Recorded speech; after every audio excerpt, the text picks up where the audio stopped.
Hello Pisces, Sun, Moon, Rising, and Venus signs. Kamusta po kayo? Sana po nasa mabuti kayong kalagayan. Welcome back po sa Star Tarot. Kung nasaan mang parte kayo ng mundo sa ngayon, Pisces, sana po ay safe kayo at okay kayo. Kung bago din po kayo rito, welcome na welcome kayo. And thank you po sa inyong suporta. I truly appreciate it and God bless you all. Tignan po natin ngayon ang mga messages ninyo for November. Oracle messages po ninyo ito for November, no? We have a no. Yan, po ng card ninyo. Maaring may sasabihan kayo dito ng no. No? Maaring meron kayong i-reject. And you're going to say no to a person. Maari din naman na meron din sa inyo magsasabi ng no. Maari din ganun ang ganap, no? Let's see what else. We have joy and contentment. Ayan, napakaganda. Napakaganda. Kasi iba yung saya ang mararamdaman ninyo ngayon, Pisces, around this month, ano? In November, mababalot kayo ng saya, mababalot kayo ng contentment, no? Kung ano siguro ang gusto ninyong mangyari, yun ang mangyayari. Maaring maraming blessings din ang parating sa inyo dito, kaya naman you will be feeling contented and joyful, no? Pisces, napakaganda. Sacred plan, maaring yung sacred plan ng Divine Universe para sa inyo is going to come to fruition na kung ano ang nararapat na mangyari, no? According to the sacred plan in November, maaring yan ang mangyayari na talaga, and maybe that is going to bring you so much joy talaga, no? Kasi maaring mag-exceed pa, no? Yung saya or yung expectation ninyo doon sa kung ano ang gusto ninyo mangyari sa buhay ninyo, or kung ano yung minimithi ninyo, no? Na gusto ninyong ma-experience sa buhay. Maaring kung ano man ang sacred plan na to is going to come to fruition around this time, may exceed pa talaga doon sa kung ano ang gusto ninyo. Kaya sobra-sobra, siksik, liglig, umaapaw, no? Ang joy na mararamdaman ninyo around this time. So that's really beautiful. So what else for Pisces? We have you are protected, Archangel Michael. Thank you, Michael, for surrounding me with your protective light.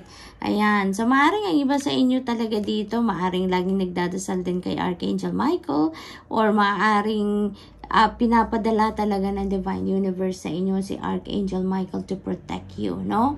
Lagi siyang nandyan para protektahan ka. Lagi kanyang binabalot ng kanyang blue sapphire sword of light, at nilalagyan talaga niya yung inyong harapan, likuran, left and right, above and below, nang sa gayon protected kayo from everything, from all negativity, no?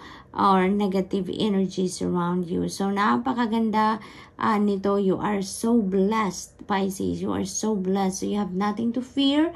You have nothing to worry about, because you are always protected, no? You are always protected.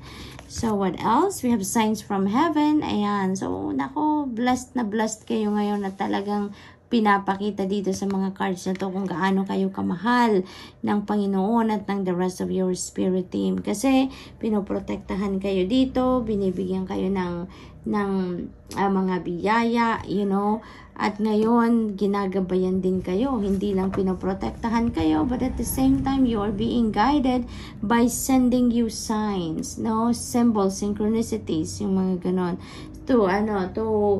to help you, to guide you, to lead you to the right path, to lead you to the right things to do, yung mga ganon. So, divinely guided kayo dito, Pisces. So, be on the lookout for those signs, symbols, and synchronicities that are being sent to you. Make sure, Pisces, na kung hindi ninyo naiintindihan ang ibig sabihin ng mga signs na yan, i-google nyo po. Ang dami-dami ng resources online, ang dami-dami ng blogs and articles na nagdi-discuss ng mga ibig sabihin ng mga signs, symbols, and synchronicities na natatanggap natin, no? So, make sure that you decode the meaning, nang sa gayon you will be guided accordingly, okay? Makukuha ninyo kung anong ibig sabihin ng mga signs niya na pinapadala sa inyo. Trust your vibes. Thank you, angels. Today, I choose to trust my intuition and your guidance. See, talaga, sa lahat ng paraan ginagawa ng Divine Universe dito para mabigyan ka ng gabay. No, Pisces, this is how loved you are. Ayaw ng Divine Universe dito na mapabayaan ka. Ayaw ng Divine Universe dito na mapariwara ka or mawala ka sa tamang daan. Kaya ginagawa niya ang lahat dito. Pinapadalahan ka ng angels dito to protect you, to guard you. You're being sent signs, synchronicities, and then symbols dito to guide you, and also intuitive messages and guidance, no? Kaya iniimbitahan ka din dito na trust your vibes, trust your instincts dito, kung ano yung bulong sa'yo ng iyong intuition. Make sure that you always listen and follow that, because that is the divine guidance para sa inyo. That is a direct message from the divine, ano? So, mahalaga siguro talaga ngayon, Pisces, para sa inyo na pakinggan ninyo, no? Pakinggan ninyo ang lahat ng gabay na binibigay sa inyo dito, because maaaring kailangan ninyo yan sa ngayon. Maaaring ang sitwasyon ninyo ngayon ay kailangan ng gabay, maaaring may mga confusion kayo ngayon, maaaring may mga uncertainty na nararanasan ng iba sa inyo, and ito na full force, no? Ang angels and the divine universe sa pagtulong sa iyo ngayon on how to lead you to the right path, no? So, ang daming gabay, ang daming divine guidance, intuitive messages and nudges, signs, symbols, and synchronicities na pinapadala sa inyo. So, all you need to do is to access and find out kung anong ibig sabihin ng mga signs na yan, and yun, sundin nyo lang, no? And you will be on the right direction. So, what else for Pisces? We have arrow. Surround yourself with protective energy. Ayan. So, maraming temptation na sa paligid ninyo. Maaring may mga tao din, low vibration people surrounding you dito that are trying to influence you in a negative way, no? Maaring ganon. Kaya, bantay na bantay kayo ngayon ni Archangel Michael and your guardian angels and the rest of the ministry of angels, no? To protect you from these people, to protect you from this negativity around you, no? Protect yourself. Surround yourself with protective energy by doing also, no,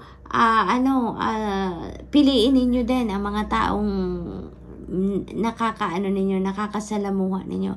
Piliin nyo din ang mga taong kakausapin ninyo, yung mga ganon. Because you are going to definitely feel if there is something off key with the person, no, or with the situation. Mararamdaman ninyo yan na there is something wrong, no? Kaya pakinggan ninyo ang vibe, ang vibes ninyo. Pakinggan ninyo yung gut instinct ninyo, because it will always give you a signal if there is something off with the person na nakausap ninyo or makikilala ninyo, you know, or something off with the situation, and you can avoid that, no? Para hindi na kayo malapitan ng negative energy, no, ng mga taong yun or ng sitwasyon. Makakaiwas na agad kayo, okay?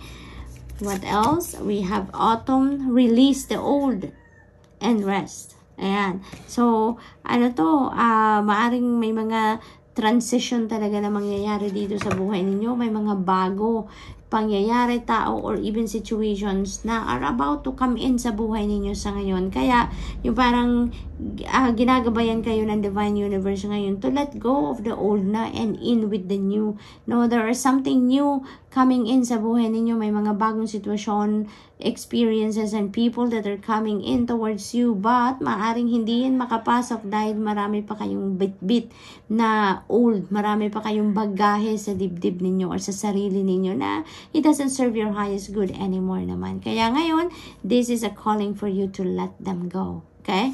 Magpahinga kayo from that and get ready to welcome the newness. Alright, Pisces? Medicine Guardian, be open to healing information. Ayan. Maybe ang iba sa inyo dito, you know, maaring nagpapagamot, maaring nagpapacheck up, and maybe the doctor or kung sino man ang pinapagamutan ninyong professional, maybe is giving you an additional treatment or additional may referral siguro kayo para sa ibang doktor, ibang espesyalista, or any kind of of healers, no? Maaring may ganong ganap. Kaya iniimbitahan kayo dito na maging bukas kayo sa mga bagong healing information because that is going to help you get better or help you be healed, no? Kung ano man ang inyong nararamdaman. So, good luck, Pisces, and that's all I have for you for the month. I hope nakatulong ang mga mensaheng ito in some way. Thank you for watching. Love and light. Namaste.